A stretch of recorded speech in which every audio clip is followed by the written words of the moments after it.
All right, Shalom. I want to start off as always by giving all praises and glory unto Yahweh, Bahashim Yahushai, Bahashim Racha HaKodash, double honors unto the apostles, the elders, and the bishops of Great Millstone. I want to send much love unto the brothers out there doing this work in truth and sincerity, and also want to send peace and blessings unto the believers of the hopeful elect. And in this live show, I wanted to cover two videos here. The first being this video put up by a homestead journey. As you can see here, the title of the video reads, America's Cost of Living Feels Third World and People Are Giving Up. And the next clip that I wanted to cover is by More Perfect Union. And the title of his video is What OpenAI Doesn't Want You to Know. So I wanted to go into these two videos here.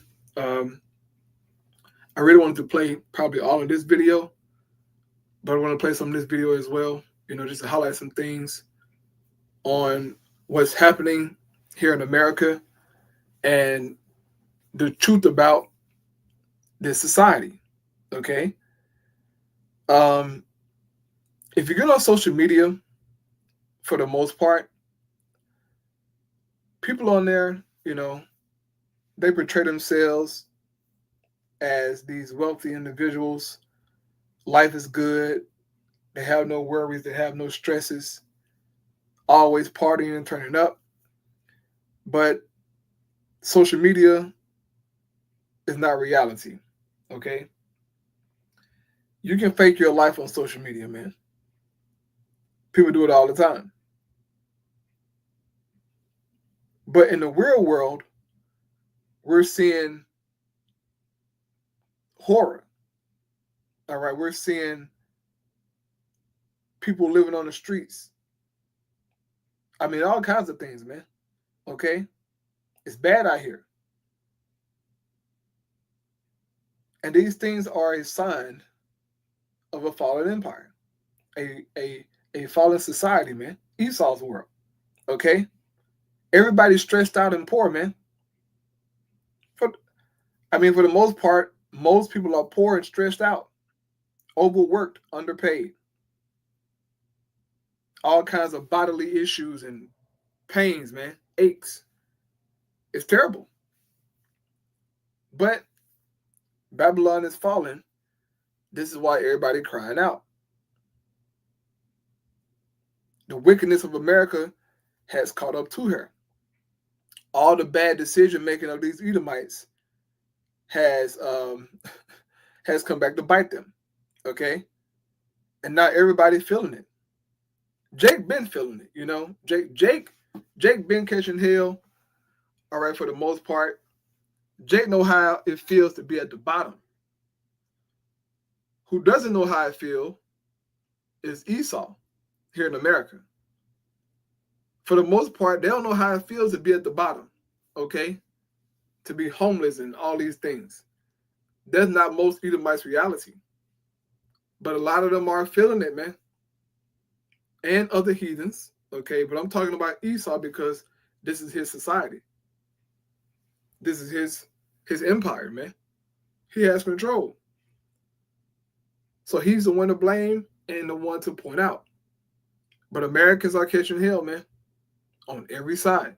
All right? So I want to play this video here so that you can see how people are living, man.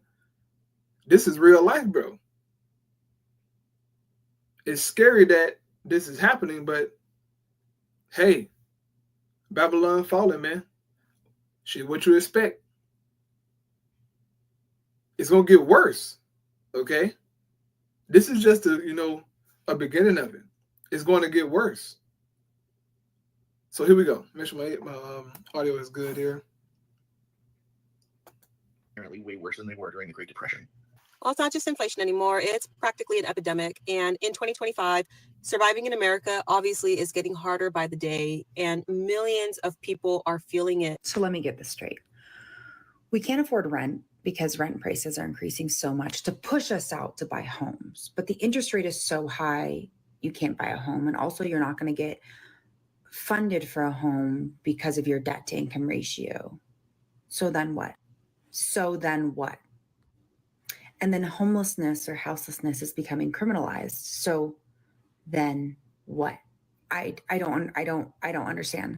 To be honest, I really like the idea of building a commune, aside from like the culty aspect of it, but essentially buying land, driving vans, building a tiny houses on it, and everyone shares.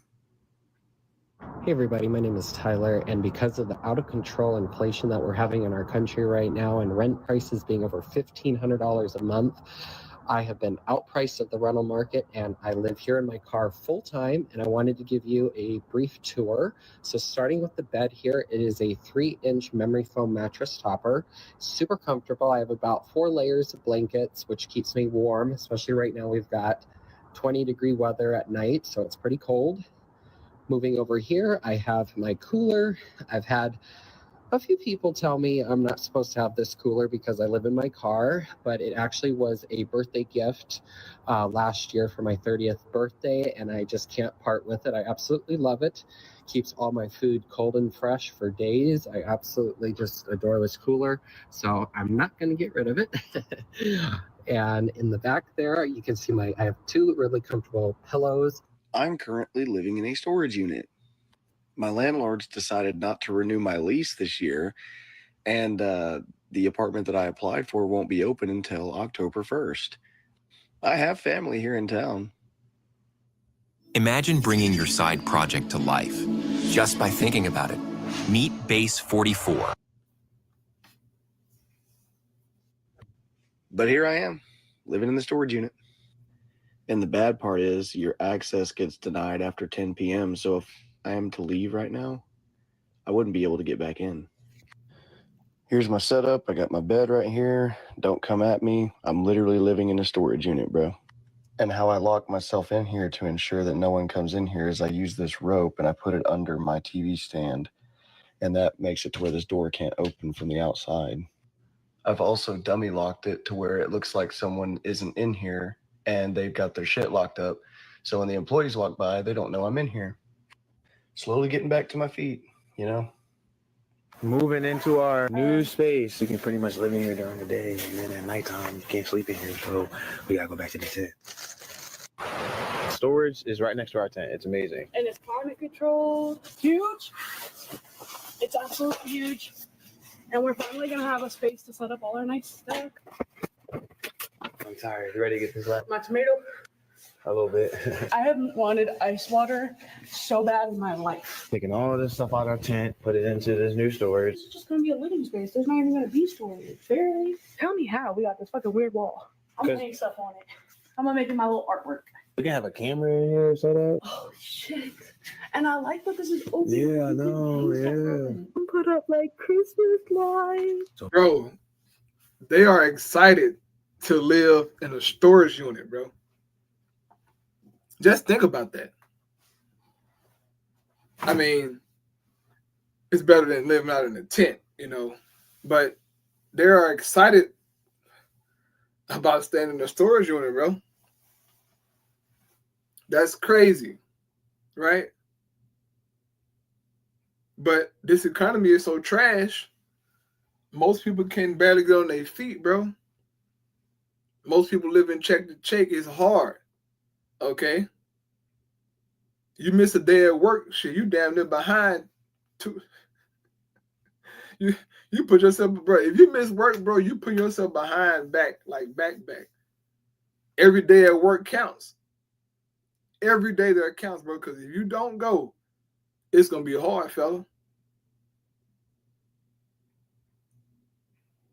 This is crazy, man. But guess who in power? The wicked. The wicked is in power. And this is why we're seeing what we're seeing. Real quick, Proverbs.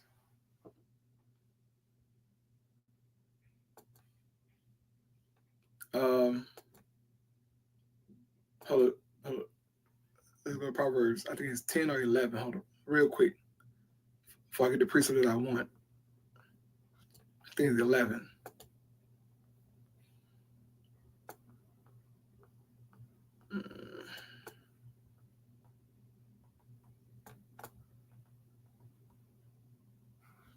Hold up. It's in Proverbs. Let me see. Like a line.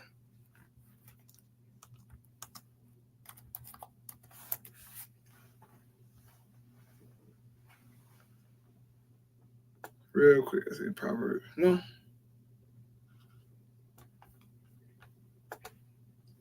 Let's see here. The wicked. It says something about the wicked ruleth over the poor. I think like Proverbs. Let me see here. Let's go to Proverbs real quick.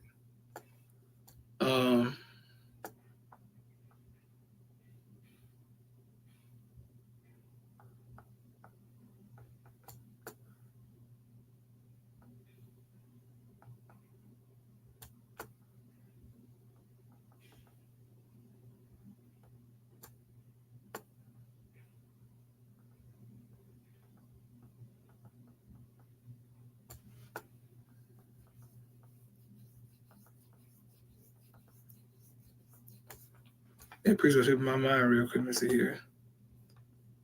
It's in Proverbs.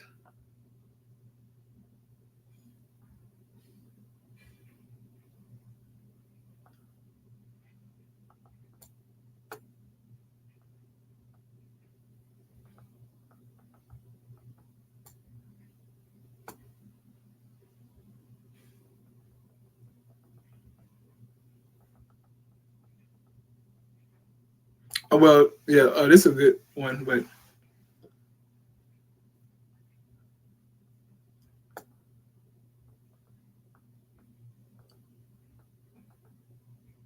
I'll find this. It's fine. I'll find it. Yeah, it'll come back to me, but let me go to the scripture that I want to get in Proverbs 29.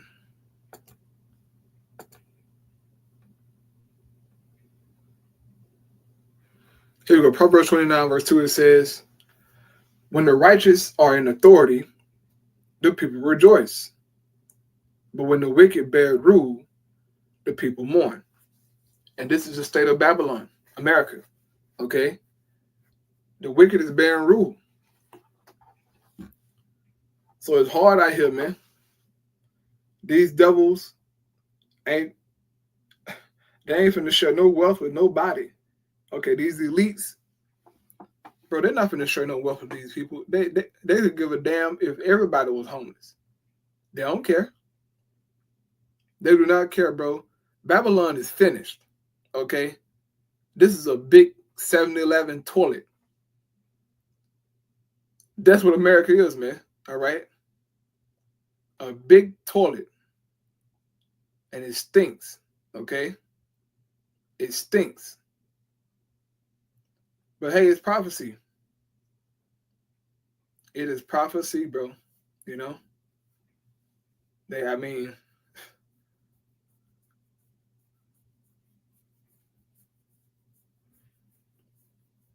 give a damn, bro. They don't give a damn.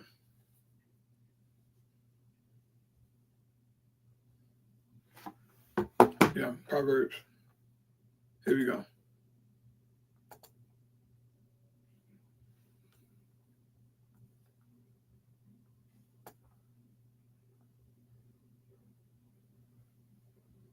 Oh, 22, Salaki, 22.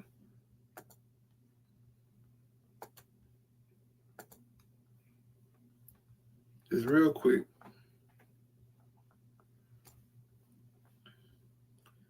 Proverbs 20:27. The rich ruleth over the poor, and the borrower is servant to the lender. All right? And that's the state of Jake. Okay, because Jake is the poor. But Esau's so greedy, he has made his own people poor. All right, these elites, they said to hell with their people. They only care about a small circle. And even within that, bro, you know Esau's a devil, man. Esau's a devil. Even amongst themselves. They're wicked. All right? But as concerning the poor and the people, they don't give a damn. And this is why these people here, Jake and his woman, right, are living in a bro, it's crazy. I mean, but it's somewhere to stay, you know. It is what it is, but bro, come on, man. Here we go. So me and my girl tested, we trying to figure out if this is like good enough to be sneaky and hide and stuff. We're trying to hide this shit. No, I don't think we should do that. Wow.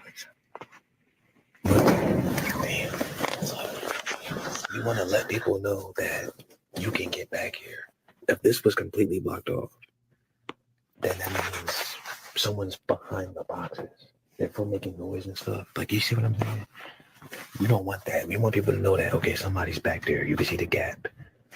But they can't see enough to know that somebody's living here.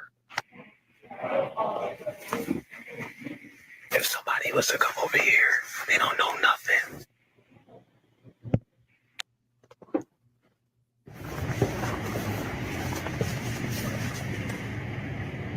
Here's my bed. Yes, I do have a bed in here. That's because I didn't want to get rid of it. Shortest story ever told. This is the most important part. This is where I keep my bar. All of my bohemian clothes, all of my 50s pinup attire, my camping gear. By the way, does anybody want a free TV? Someone gave me this and they were walking by my storage and they were like, oh my God, all you need is a TV. And they literally just gave me this 52-inch. So if you want it, you pay for shipping and it's yours. So everybody wants to know how I have power in my storage unit. It's because of this portable power station that I mentioned 5 million times. I bring this everywhere I go. I need to blow dry my hair, flatten my hair, I need to charge my phone, whatever. This is what I use. If you're looking for a business loan, an SBA loan is one of your best options. Why is that?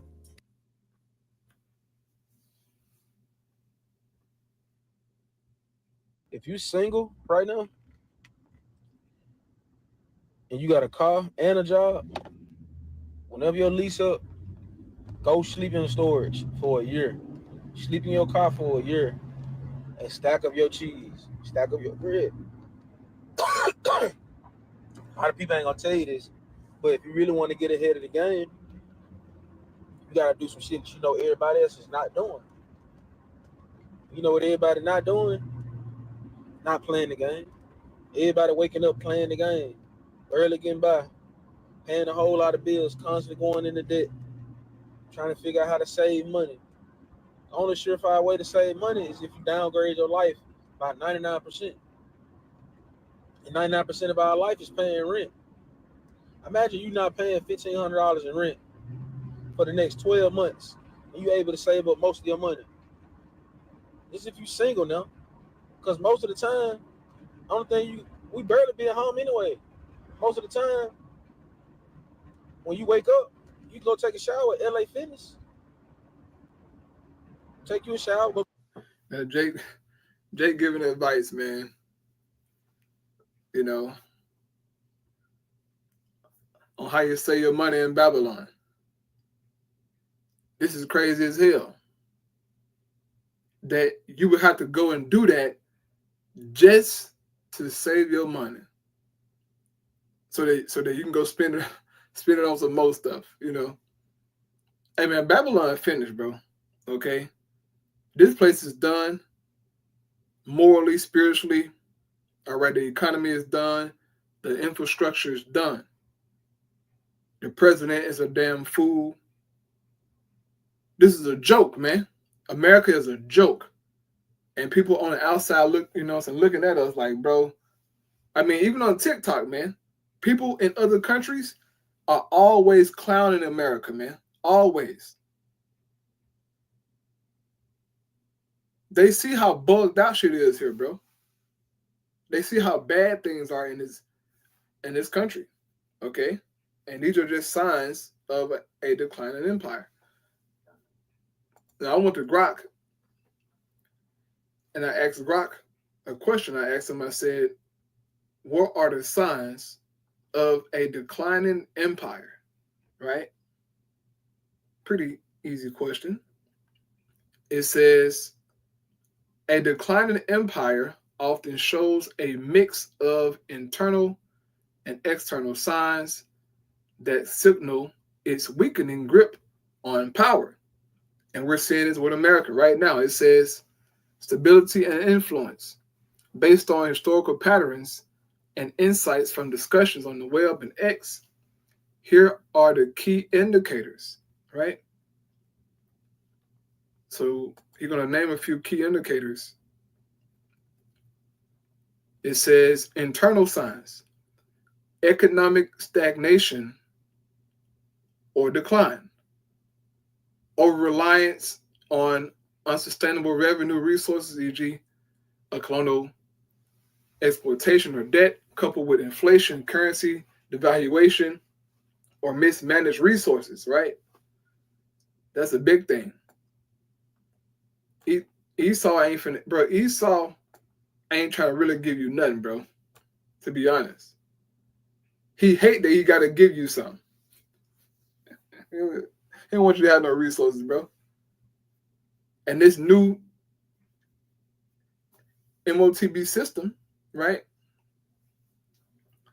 You can bet your bottom dollar that you're going to have the resources that you really need, right? It says erodes economic stability. For example, Rome, overtaxation and debasement of currency strained its economy. And in this, little passage here, they always bringing up Rome. America is Rome 2.0, right? It says of political corruption and instability. We're seeing that live on TV, right? It says social decay and division. This is a big thing here, man. This is a big thing here. Social decay and division. This is all you see. This is all you hear in America. Okay?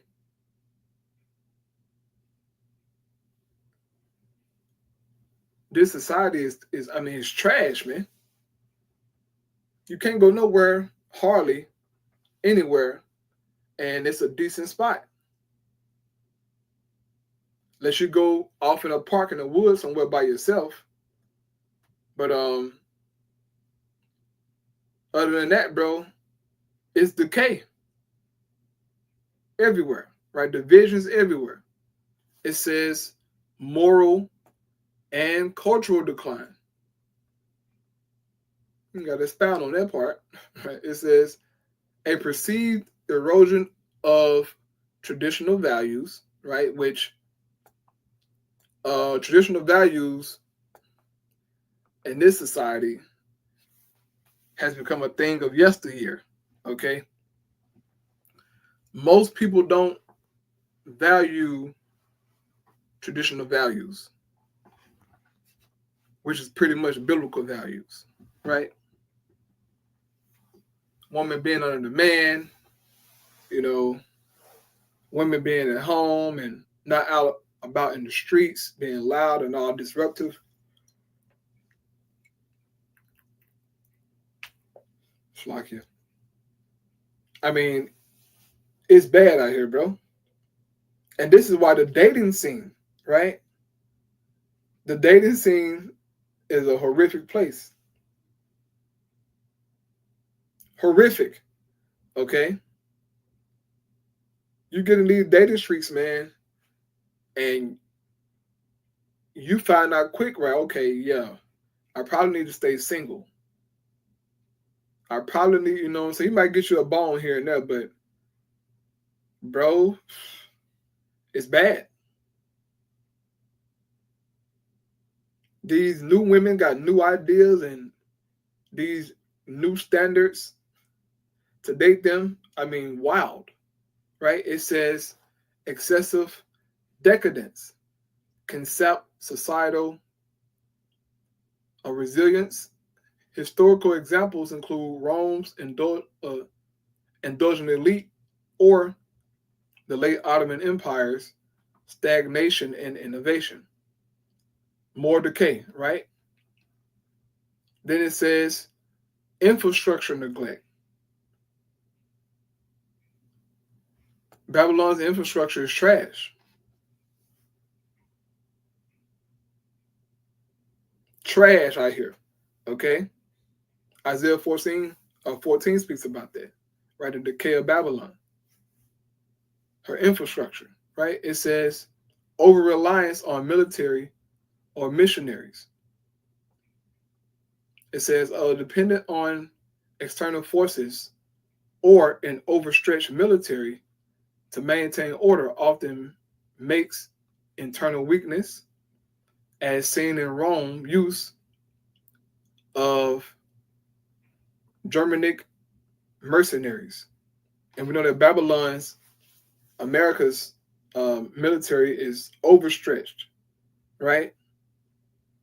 From America to Japan, I mean, they're everywhere.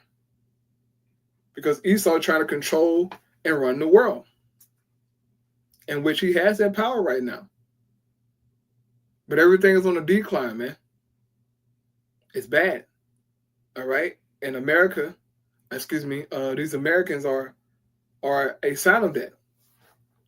To where people are, giving advice about staying in the shed or, a garage or whatever, a storage unit.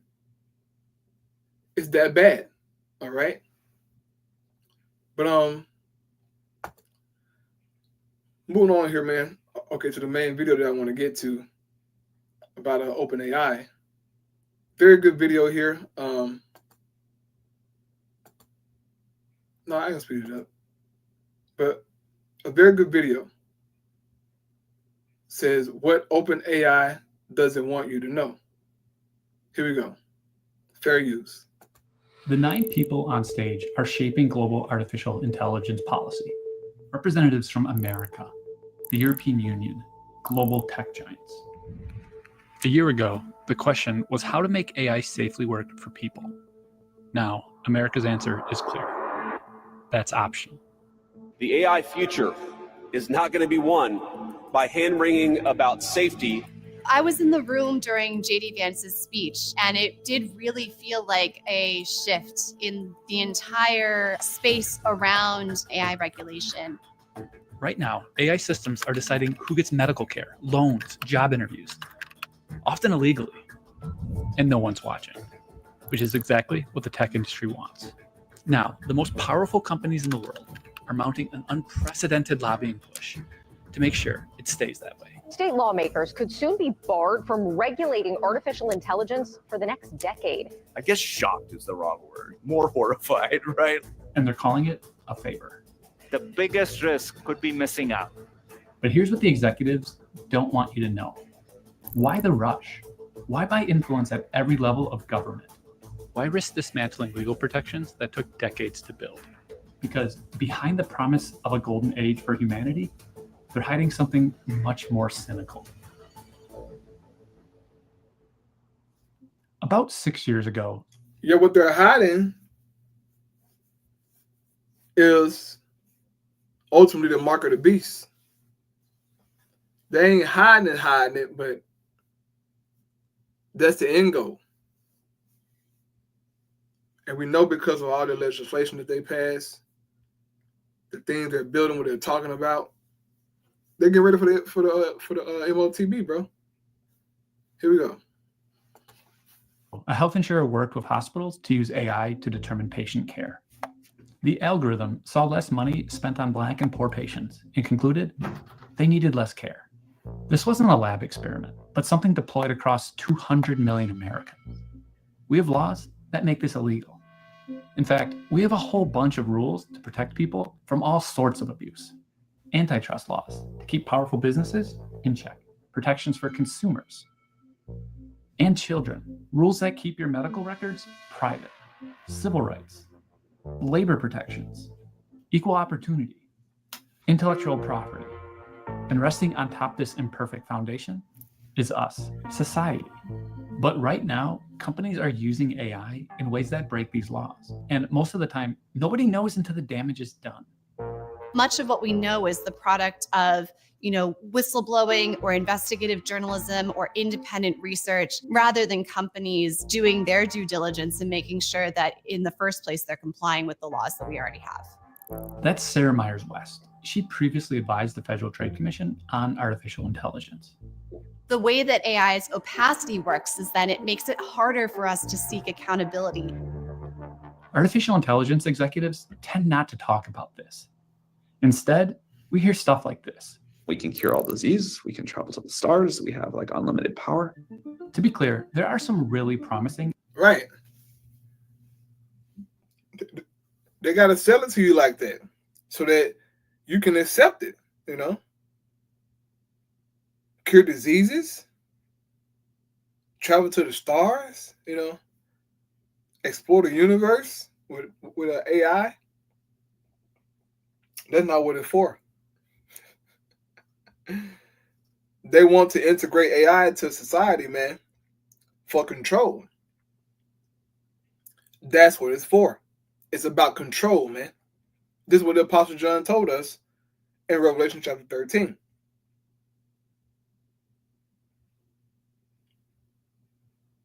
As Paul said, lest Satan should get an advantage of us, for we are not ignorant of his devices, his evil purposes, his plans.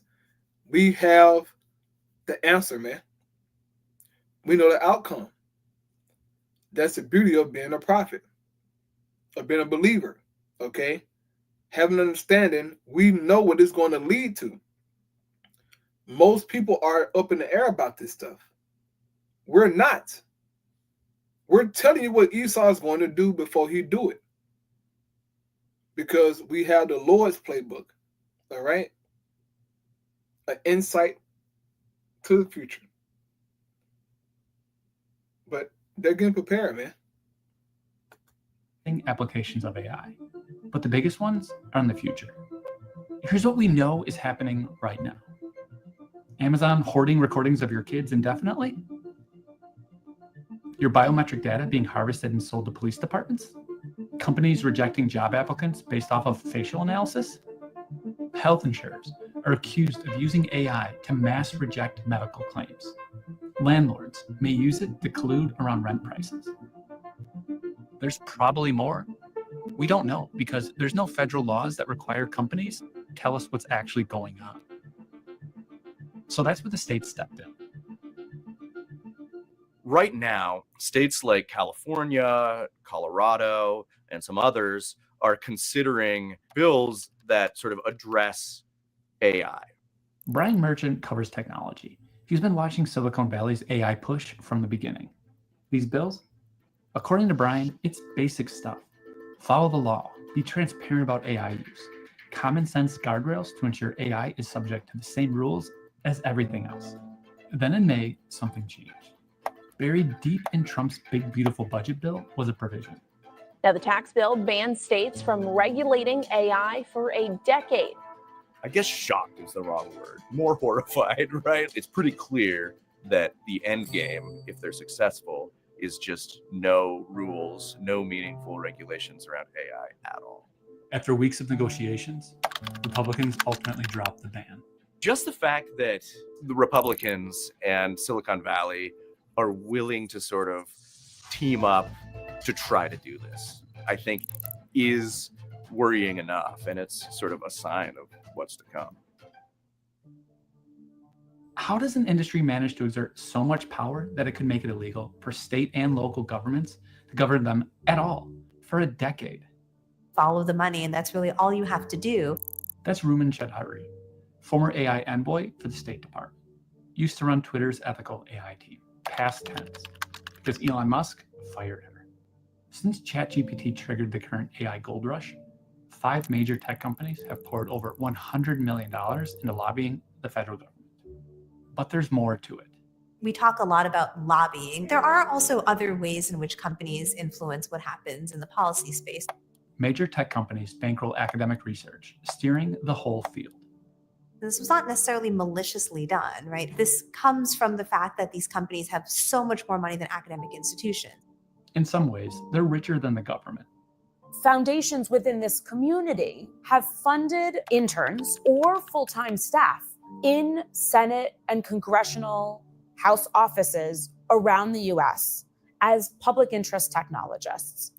Theodora Skiatis worked with Ruman at Twitter. She was also a victim of Musk. But it goes a lot deeper than paying for congressional staffers to advise politicians. It's the actual bureaucracy itself. The US AI Safety Institute, housed in the National Institute for Standards and Technology under the Department of Commerce in the executive branch, increasingly has absorbed more individuals from this ecosystem.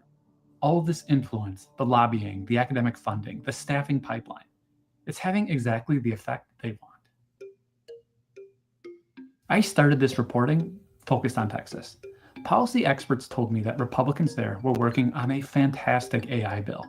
We're setting the tone, and it's being used as a model in other states to say, hey, this is data, it's important, let's protect it. I called, emailed.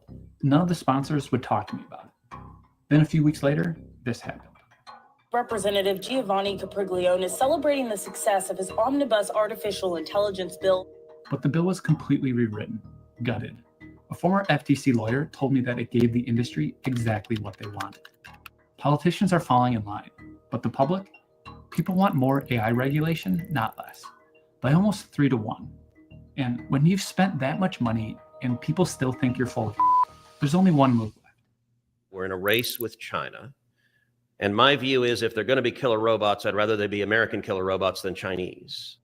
There's for a long time been this discourse that emerges at moments where AI is very close to being more stringently regulated around there being an arms race between the US and China.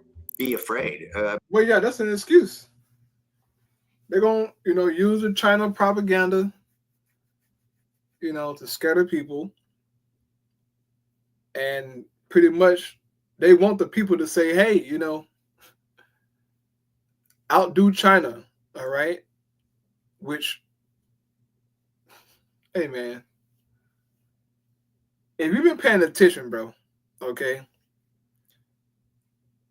A couple of years ago, Klaus Schwab said that China is a model for the world.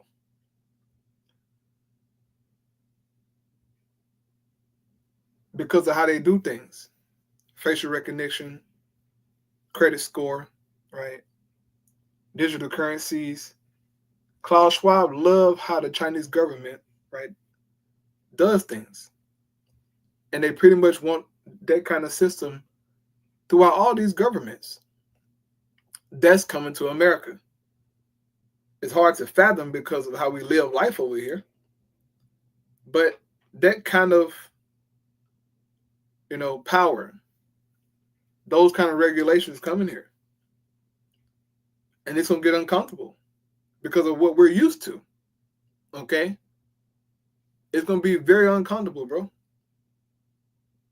But guess what? It's going to be a new reality, okay? Social credit scores, digital currencies, you name it. Facial recognition, drones in the sky, robots. This is going to be the new norm. Here we go. Be afraid. Pure evil exists. Okay, it does exist. Okay, and these people, they plan on dominating us in AI, in chips. Industry voices argue that if we subject AI to all the usual rules, it will slow down AI development and cause the US to lose the AI race to China. There's just one potential problem with their argument. China actually has a very developed, responsible AI framework. They are one of the best regulated AI environments in the world. I'm concerned that this kind of competitive language is a Trojan horse for deregulation, and where regulation is warranted. Even accepting the China threat at face value, there's no reason to deregulate because China isn't. In that case, what's the ultimate goal of AI companies? I asked everyone I spoke with. Consolidation of power. Maximize profits. Power. Profit. And this is the dirty little secret of the industry. So the AI industry has actually been, in some ways, in real financial trouble. I'm standing here outside a Meta data center. Investors have been pouring money into AI infrastructure projects. This one has cost about $700 million. Overall, it's tough to give an exact amount on the industry's investment because all of this money is private. But everyone more or less guesses it's at about $200 billion. there is no clear path to profitability. The original idea was that AI was going to be sold to businesses, but that has failed to materialize for all of the reasons that AI just isn't working all that well in the first place. These systems require the use of immense amounts of resources, compute. They assume that if they get enough people to use a product like ChatGPT, if it's popular enough, then there just has to be a way. In February, a hedge fund did some back envelope math. If you strip out investments in data centers and training, how much money was actually spent on buying actual AI products and services? About 16 billion, maybe less. To actually turn a reasonable profit, they need to raise that number to about 200 billion. Industry revenue is growing, but the money behind it is getting nervous. Exact estimates vary, but the general thesis has been backed by major venture capitalists and investment banks. And there's one thing that potentially complicates business cases for these systems: our existing laws. If there are any road bumps into how they can do that, then selling enterprise AI software suddenly becomes less appealing, both to them and to the clients. These road bumps are society's foundations. Fair credit reporting violations, when AI denies loans without proper disclosures. Fraud statutes, when AI systems hallucinate financial results and deceive investors. Equal employment violations, when you weed out candidates from women's colleges. Civil rights violations, when a biased data set doesn't suggest medical care to poor or Black people. And these protections are exactly what deregulation is trying to undo. I don't see how that's good for anybody except for the few firms that are making a ton of profit off of it. But here's the thing about companies that spend hundreds of billions of dollars on products with no clear path to profitability. They try to create their own reality. So a lot of terms are being thrown around by CEOs that sound incredibly impressive. Artificial general intelligence is one. That's a theoretical type of AI that possesses human intelligence and can perform any intellectual task a person can. We said from the very beginning we were going to go after AGI. I'm sure you've heard it before. How long before we're literally dealing with a god? It used to be that like AGI was this very binary moment. OpenAI has had a definition of AGI in its charter, and I quote from its charter: highly autonomous systems that outperform humans at most economically valuable work. Microsoft and OpenAI have an investment deal that further defines AGI. In the contract language, specifically that they would consider a system AGI once it had generated $100 billion in profits. Let that sink in. Artificial general intelligence isn't about curing cancer or American dominance. It's about whatever makes them $100 billion. And suddenly, everything clicks. The state preemption bills, the lobbying, the policy capture, the China scare tactics, all of it designed to eliminate any regulation that might slow their path to power and profit. So you just keep that in mind whenever you hear of, OpenAI talking about how it's going to cure cancer or build a technology that's going to benefit all of humanity. This is the aim. It's to build the most potentially profitable, the most business-friendly, the most worker-crushing technology in history. Yep. Ultimately, it's prophecy. That's what we're here for, man. So with that, man, I'm gonna close out there, bro, for time's sake. Trying to go to sleep earlier than what I normally do, but yeah, man, just keep your eyes out, bro. Cause we get to the end, man, the more things will manifest, the more weird things we're gonna see. But hey, we need these things to happen, no matter how uncomfortable it is, how crazy society gets, whatever. We need those things to happen. If it don't happen, then shit, we'll never get our kingdom. Okay, which is the Lord's kingdom. But we need things to go left. We need this AI shit to truly get up and running, so we can get the hell up out of here, bro. So I'm gonna close out with that. Our Lord willing, it was edifying. Our praise Yahweh Shem Shah B'Shem Chakodash. Shalom.